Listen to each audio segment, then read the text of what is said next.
You are very welcome back. Mona McSharry is an Olympic medalist in an astonishing race last night. Saw her claim the bronze medal in Paris in the 100-metre breaststroke, and I'm delighted to welcome Grace Meade, who is Mona's home swimming coach, to the show. Grace, a very good morning to you. Good morning. Thank you for having me. Thank you for coming on. How are you feeling this morning? A bit tired after the celebrations, but no, great. It's amazing. Still hasn't sunk in. It's unbelievable. Was it a roller coaster of emotions watching the whole race last night in the arena, or were you fully sure that she was in control of this thing, that she was going to secure the medal? No, it was a roller coaster of emotions because the race was so tight. To be honest, any of the top 5, 6 swimmers could have got their hand on the wall and been on the podium. So, and we have been on the other side of coming 4th and 5th, which is tough to take. So when I seen 3 opposite her name, I couldn't believe it. Oh, it was just, it's unreal. It's unreal. It was a very interesting race, especially from Mona's perspective. Gets out of the blocks, not the fastest, but come the turn, she's absolutely flying. So what are your thoughts over that first 50 metres?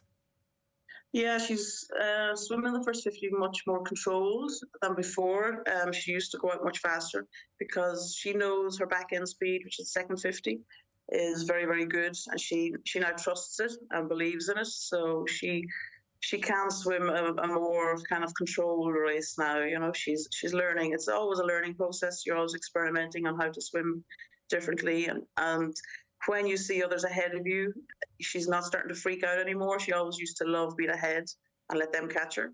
But now she knows she can trust her back end speed. And so she stays nice and controlled for the first 50 and then just blasts it home in the second 50.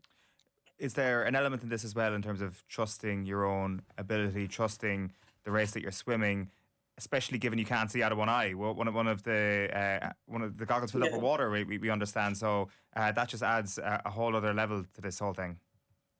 Yeah, it does. Yeah, when the goggles fill up with water, I suppose it's a distraction. But when you're swimming at that level, she'll know exactly how many strokes she has to do to hit the wall on the turn. And she'll know her stroke rate. So she probably could swim the race blind if she had to. But and just she always counts her strokes anyway in the race. So it's just believing that you've all the hard work done, and just trusting the process that you've done it, and just stick to the race plan.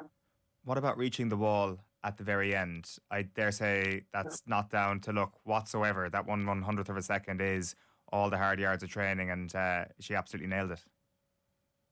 Yeah, absolutely, and it is 1/100th of a second between 3 of them. You know, the 4th was joint, and yeah, it's just a matter of getting the long fingernails out, and hitting that wall hard because there was nothing in it. When you look at Mona's body language throughout the evening last night, how much was that different to other big races in her life? We saw 2 things in particular. One, her sitting there with her eyes closed in the call room with the AirPods in, very much in the zone. And also when all the swimmers had lined up on the blocks, she was the last swimmer to get down. She was the last one standing, essentially, on the blocks in an upright position. What did that tell you about where Mona's headspace was at last night? Yeah, we saw the call-up room all right, and you'd see that she was on her own, sitting. That means she's just completely in the zone. She's not bothered by what anybody else is doing around her. So it's good to see that. You know, she's staying in her own, as we say, stay in your own lane. You've no control over anything else, so just control the controllables. And with regards to the last one standing on the block, yeah, that's the way she always swims now. Is just that's Tennessee kind of dive that they're always the last to go down when the starter says take your marks. But to be able to do all that in such a controlled manner, I mean, all week we've been chatting, and she's been just in a fantastic headspace. So I had no doubt she was going to perform a really good race. And if that race was good enough, she definitely would be on the podium. So because, as I said before, 5 or 6 of those girls could have been on that podium. When it comes to the significance of last night, it's certainly not after timing to suggest that this was something that you had circled in the calendar for quite some time. At what stage, Grace, does Paris 2024 come into your radar, come into Mona's radar, and when did these conversations about last night first begin? They first began, to be honest, way back after Rio 2016 trials. Grace will be answering to these big questions that you wanted to be answering on a morning like this. Hello? Hi, Grace. I don't know if you could hear. We were just talking. It felt like off air as to why some swimmers wear two hats. Oh, some swimmer, yes. Most swimmers wear two hats. The one underneath is just to hold all their hair in place. Then they usually put their goggles on, and the one over on the top then is a very dome-shaped one, so smooth, and it keeps the goggles generally in place as well. But it's just so smooth over the head for aerodynamics. That's why most people would wear. Oh, the majority of swimmers wear two hats. Just before we lost you there, Grace, you were talking about the first mention, I guess, of Paris 2024. So we're talking 8-9 years ago that yesterday was marked out as a significant day in Mona's career. Yeah, as I was saying, way back in 2016, when she was so disappointed not making Rio, and she only missed it by 0.9 of a second, we kind of sat down and we did a kind of plan for the future. And 2020 was the Olympics where she would go and experience it. And then we always said 2024 will be your Olympics. You know, she would train with me up to 2020. And then the plan was that when she went to college, whichever college she would pick, she had a 4-year training program with that particular college up into 2024. And that's exactly what happened. That's really interesting. So when the 4 years begin with Tennessee, this was not something obviously that came out of the blue. This was something that you were almost coaching her for, and that this was always coming down the tracks. There wasn't a sudden breakup, for lack of a better phrase. Yeah, no, definitely not. As I said, it was just a matter of finding the right program after she finished school in Ballyshannon and getting her into the right college. So that research was done kind of in 2018-19. And so we had nailed down Tennessee. We had looked at a few different places. And it was just basically hand me over. There you go. There's Mona, you know. And she blended into that program. I credit her, coach in Tennessee. Is a fantastic coach and a fantastic coaching team there and magnificent facilities. So that was always the plan, that we would do the 4 years at college and that would bring you into Paris 2024. How much do you stay in contact with her when she is racing over there? We're in contact a lot.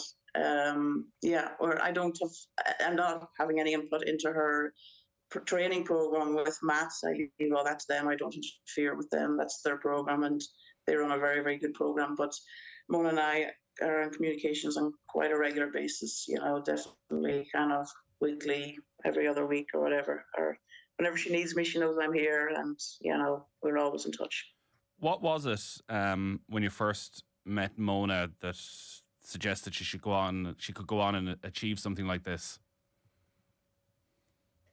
It kind of developed over time. You know, she was in the club for a few years, but what you could see with Mona in a training session, when you have a pool full of 20, 30 kids, you know, she was always the one that did exactly what was on the program. She was always the one that turned up early. She used to annoy her when others didn't actually do the program properly, you know, but she was she's a fantastic attitude, you know, and very determined, very self-motivated. So she had the psychological side or the mental side to drive to be at the top. So it was just a matter of making sure we could match it with a good program to bring her there. That grand ambition of Paris 24 that you discussed back in 2016, Mona's spoken about, you know, some of the setbacks and, you know, even thinking about quitting the sport around the time of Tokyo. Did you have to change anything around then in terms of your conversations and that great goal and the importance of it? Was there a change in mentality about what she should try and achieve over the following 2 or 3 years in the build up to this? Yeah, what we always used to do is I always used to set small targets and small goals.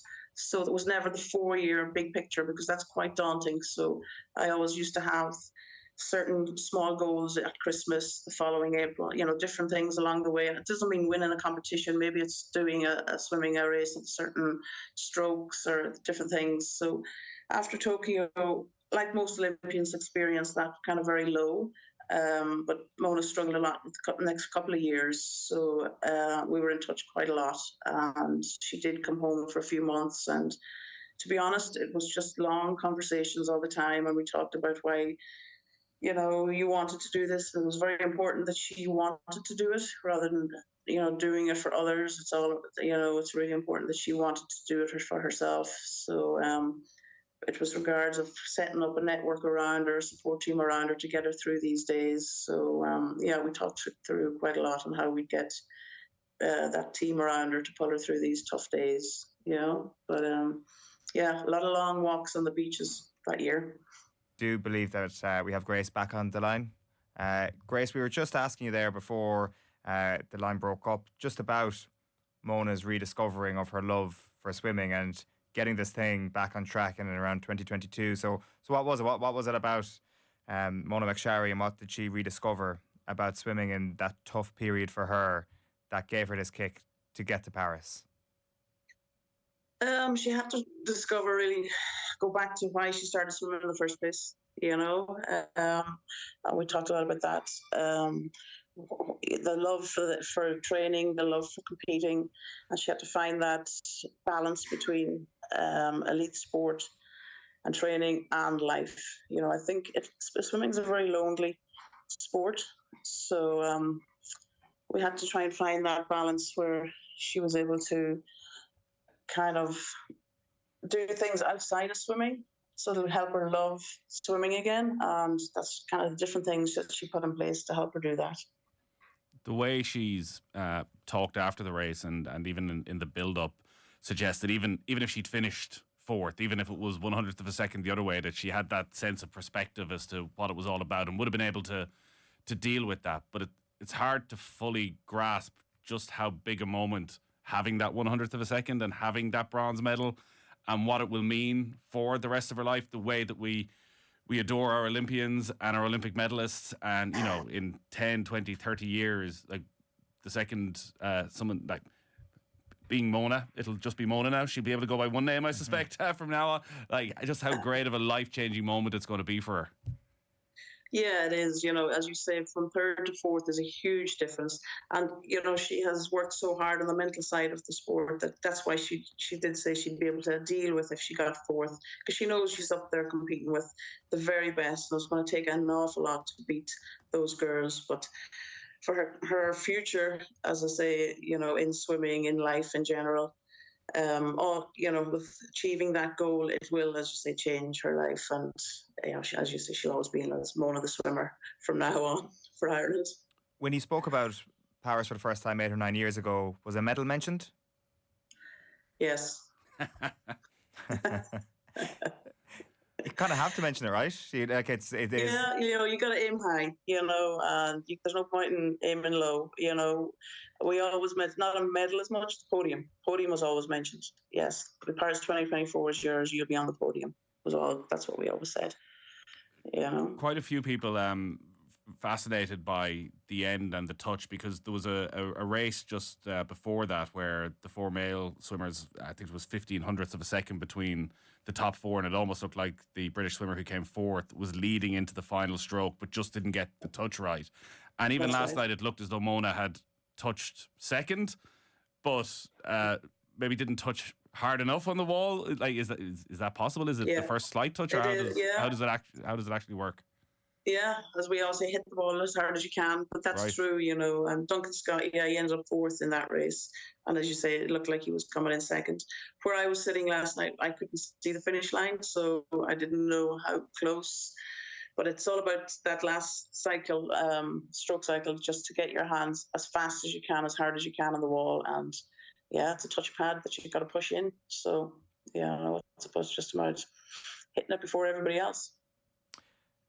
This is obviously not a new story to anybody in the Northwest right now. I'm sure people are reminding themselves of the Mona McSharry story elsewhere over the course of the last couple of days. But since Mona McSharry has gone to become one of the best in her fields over the last few years, have you started to notice in the likes of Ballyshannon and other places in the Northwest a bit of a swimming boom? Has there been a bit of an impact already in the young career of Mona? Oh, absolutely. Even when she won the World Junior title in 2017, which is 7 years ago, there was a huge impact on swimming in the area, and even the swim club. You have a waiting list now for people to get into the swimming club. And it's wonderful, the kids coming up, just to know that she trained in a little small pool in Ballyshannon and became world junior champion, won a European senior medal and all that while she was there.